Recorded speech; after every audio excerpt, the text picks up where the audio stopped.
en cada comunidad.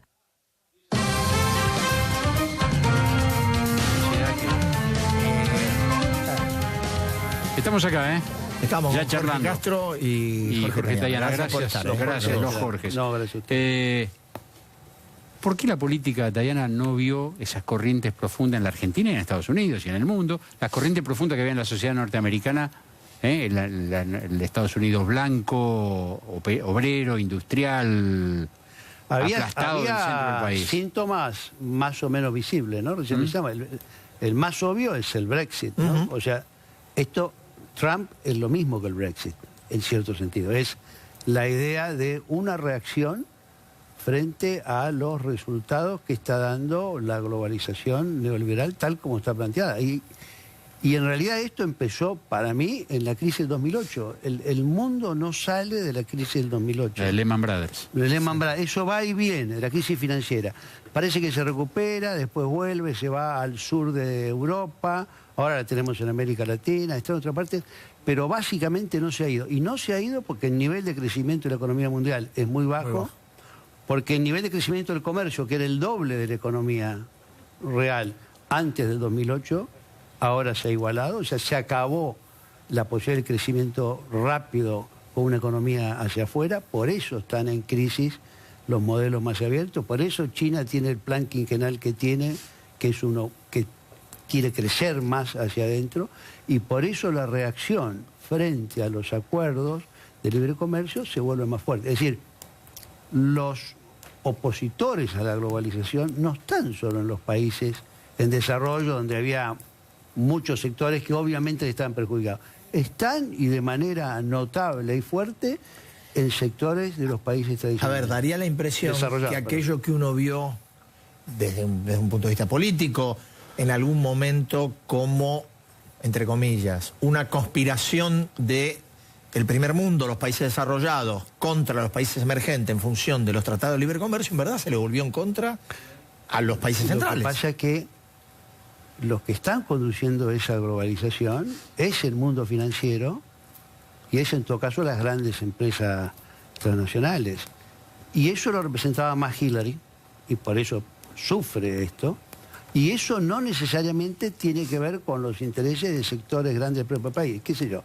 Si uno mira el comercio entre China y Estados Unidos, China le exporta a Estados Unidos 432.000 millones de dólares el año pasado y le importa 130.000 millones de dólares. O sea, hay un déficit de Estados Unidos comercial solo, con China de 300.000 millones de dólares. Esos son empleos en Estados Unidos. Ahora, esos son empleos en Estados Unidos, pero no necesariamente, no quiere decir que esos 300.000 millones de dólares sean pérdidas de empresas norteamericanas. Son las mismas empresas norteamericanas las que están exportando desde China a Estados Unidos, y seguramente muchas venden partes a China desde otro lado, desde Corea, desde Indonesia, desde cualquier lado. O sea, hay una diferencia entre ese sector financiero que tiene su diferencia con el propio economía estatal o con la propia sociedad. Por eso hay tensión y por eso hay una reacción de un sector importante que cuestiona a la clase política. Pero el cuestionamiento de la clase política está además, me parece, en casi todas partes, ¿no? Sí, claro. Eso está. Jorge. Bueno, yo creo que efectivamente este año, 2016, ha hecho eclosión el aspecto contradictorio del proceso de globalización de la economía mundial. En el sentido de que ha quedado de relieve y en forma absolutamente nítida que los grandes beneficiarios del proceso de globalización han sido los países emergentes, en primer lugar los asiáticos y sobre todo China. Y los grandes perjudicados del proceso de globalización han sido los trabajadores industriales de los países capitalistas avanzados. El factor decisivo del triunfo del Brexit, de la opción por salir en el referéndum británico sobre permanecer o salir a la Unión Europea, fueron los trabajadores industriales del norte de Inglaterra, que rechazaron el acuerdo, rechazaron los términos de la permanencia dentro de la Unión Europea, no porque estuvieran en desacuerdo con la Unión Europea, sino como rechazo al statu quo y al establishment británico y mundial. Acá ha ocurrido algo semejante.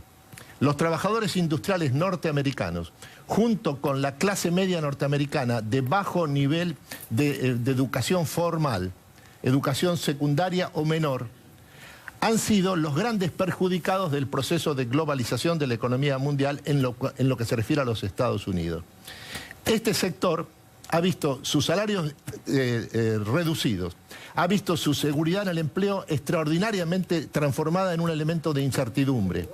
Y sobre todo en el caso de los trabajadores industriales norteamericanos, lo que han recibido por la competencia de los productos manufacturados, chinos, trabajo intensivos, ha sido una pérdida de 2.6 millones de puestos de trabajo.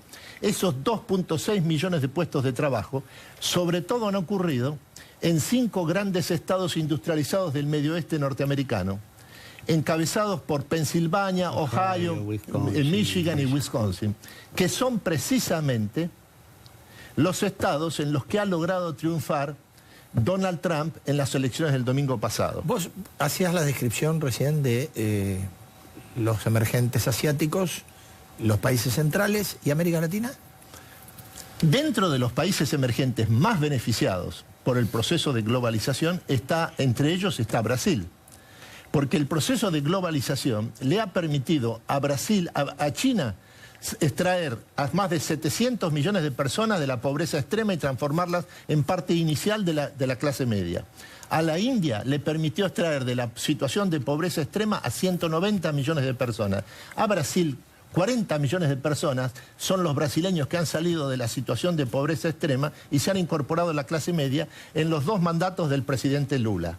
Este es el fenómeno propio de la globalización que ha favorecido fundamentalmente a los países emergentes, mientras ha perjudicado fundamentalmente a los trabajadores industriales de los países capitalistas avanzados. Hay algo que no le gusta. Tengo alguna diferencia en el sentido A ver. Lo de Brasil es cierto. Ahora, me parece que en el caso de los países latinoamericanos, yo no hablaría de beneficio, hablaría de que hubo políticas de redistribución del ingreso que favorecieron a los sectores más humildes.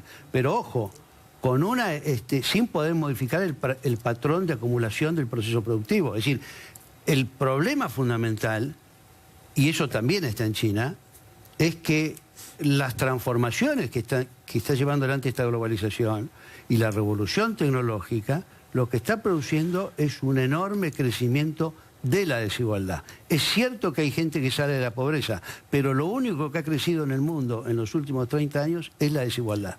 Y eso creció en todas partes, menos por unos años en América Latina, pero por políticas públicas, no porque surgiera mayor igualdad o mayor democracia de la producción, digamos. Sale de que vos agarrás...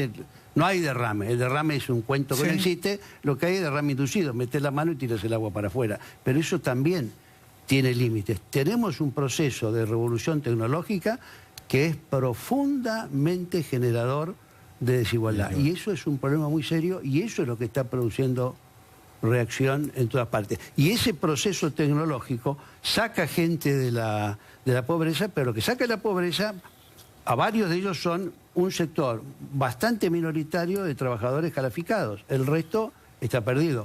Los trabajadores industriales de Estados Unidos que pierden su puesto de trabajo, como se lo va la maquila a México o a China, no encuentran en qué mejorar, en qué trabajar. Y además hay otro punto que también es importante y eso tiene que ver con las elecciones de Estados Unidos.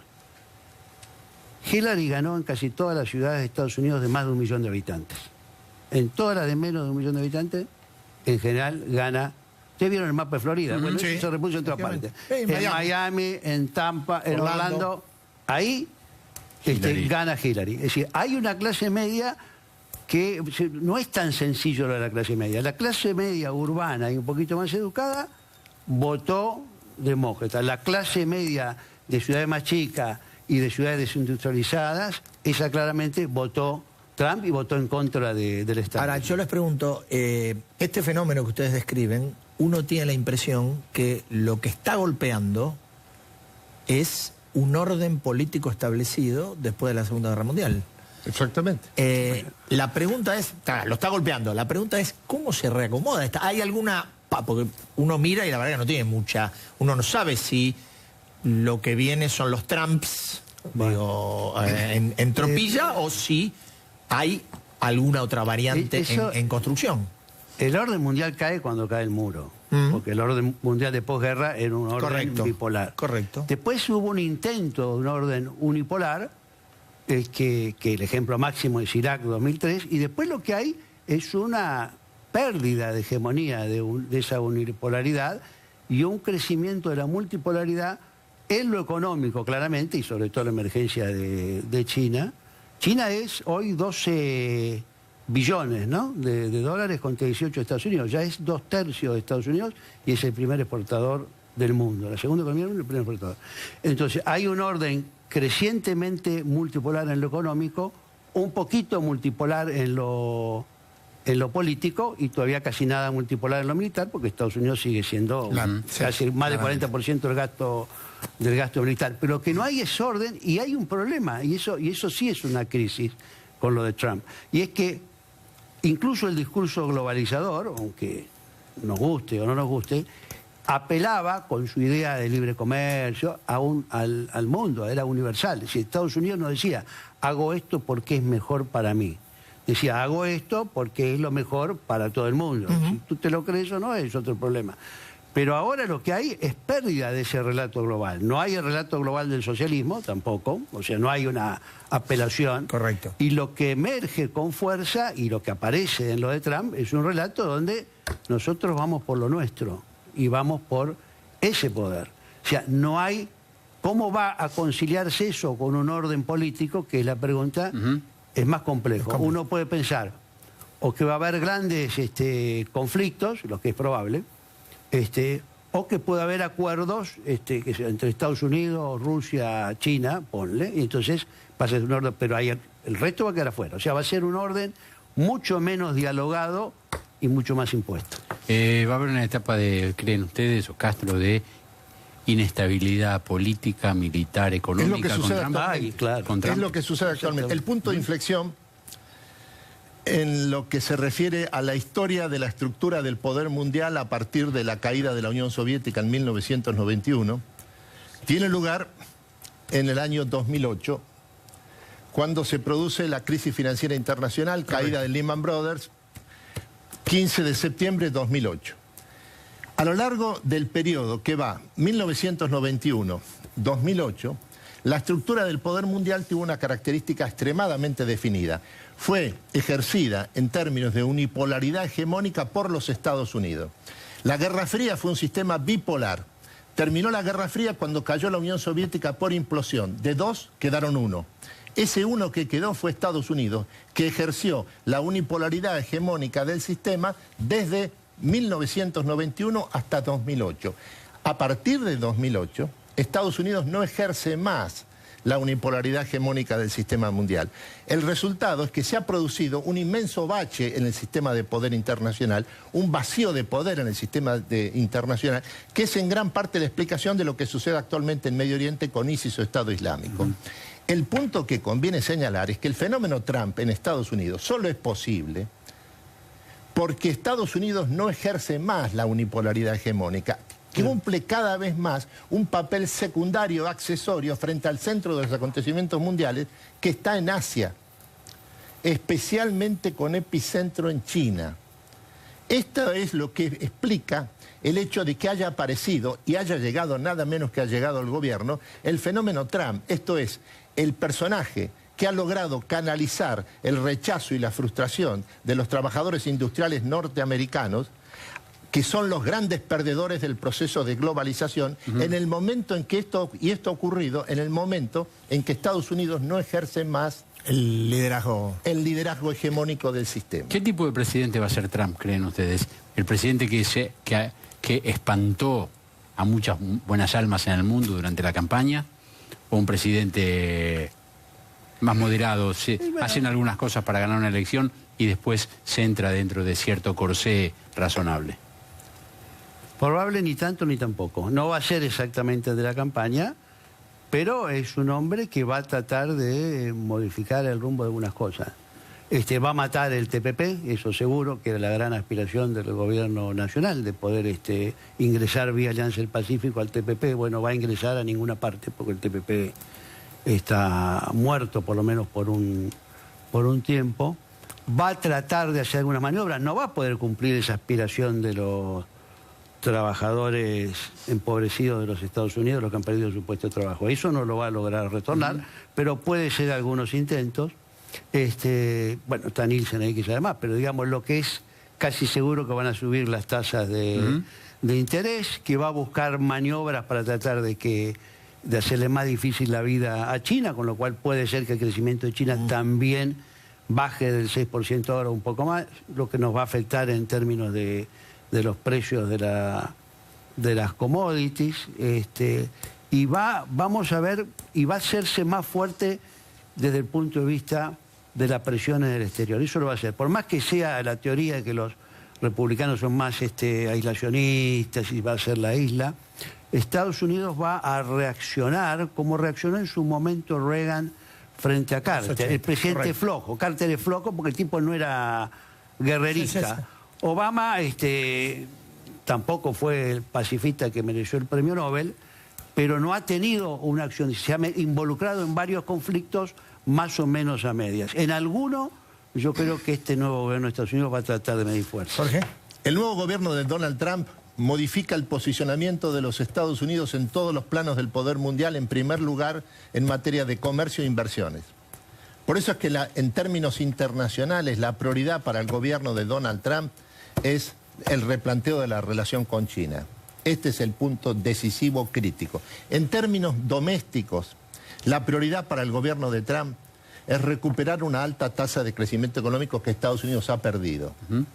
En los primeros 6 meses de este año, la tasa de crecimiento económico de los Estados Unidos fue 1.1%. El proceso de recuperación de la economía norteamericana desde julio del 2009 hasta la fecha, el promedio de recuperación, la tasa de crecimiento es 2.2% anual promedio. Es virtualmente una situación depresiva. La tasa de crecimiento potencial de la economía norteamericana de mediano y largo plazo en este momento es 1.2% anual. Asegura una situación de depresión en el largo plazo. Por eso es que la prioridad para el gobierno de Trump es recuperar una alta tasa de crecimiento económico, hacer que Estados Unidos vuelva a crecer al 3-4% por año, o quizá más. Para eso necesita aumentar la tasa de inversión, que en este momento es la más baja de los últimos 70 años de la historia norteamericana. La forma para responder a ese desafío es el próximo recorte de impuestos que se va a realizar el gobierno de Trump de acuerdo con la mayoría de los republicanos que controlan las 2 cámaras del Congreso en los próximos 100 días. Es el mayor recorte de impuestos el que está en marcha, solo comparable al que en su momento realizó Ronald Reagan en los 80. En la década en los 80. En este sentido, el segundo punto fundamental del nuevo gobierno de Donald Trump es asegurar que vuelvan los capitales que las empresas transnacionales norteamericanas tienen en el exterior y que ascienden, esas ganancias que tienen en el exterior ascienden a 2.1 billones de dólares. Lo que significa es que para repatriar esos capitales a los Estados Unidos y de esa manera contribuir al crecimiento de la tasa de inversión, se va a imponer un impuesto de una sola vez del 10% para todos los capitales que vuelvan a los Estados Unidos. Esto es lo que está en marcha. Pero el punto fundamental acá es establecer un nuevo vínculo con China, sacando a China, extrayendo a China del marco multilateral del OMC y llevándola a una negociación bilateral entre Estados Unidos y China en la que se reduzca en un plazo breve, históricamente breve, 1 o 2 años, el enorme superávit comercial que tiene China con los Estados Unidos, que este año supera más de 300.000 millones de dólares, que ha llegado a ser hasta 400.000 millones de dólares, y al mismo tiempo exigir que para las empresas transnacionales norteamericanas se abra la totalidad de la estructura industrial y de servicios de la República Popular. Una más. Una última cosa. Lo que está en cuestión en Estados Unidos, y eso es lo que lleva a la crisis desde el punto de vista político, es el fin del sueño americano. Es decir, el sueño americano, me esfuerzo y triunfo, hoy la mayoría de las personas, incluso los jóvenes, no cree que sea verdad. Eso es un golpe político-cultural fenomenal. Segundo, detrás de todo esto si hay una palabra es desigualdad. El principal problema del mundo, y eso lo dice Francisco ante el cansancio, y lo habló el fin de semana pasado en la tercera reunión de movimientos populares, es la desigualdad. La desigualdad es ofensiva y agresiva. Y en el mundo ese 1% que domina un porcentaje desmedido del Producto Bruto Mundial es política y socialmente insostenible en el largo plazo. A los dos muchas gracias. Es muy amable. Por favor. No, Nosotros venimos en un par de minutos, Eduardo. Nos espera Guillermo Nielsen a ver en qué vamos económicamente con el gobierno de Trump, si es que vamos en algo. Así es. Ya venimos.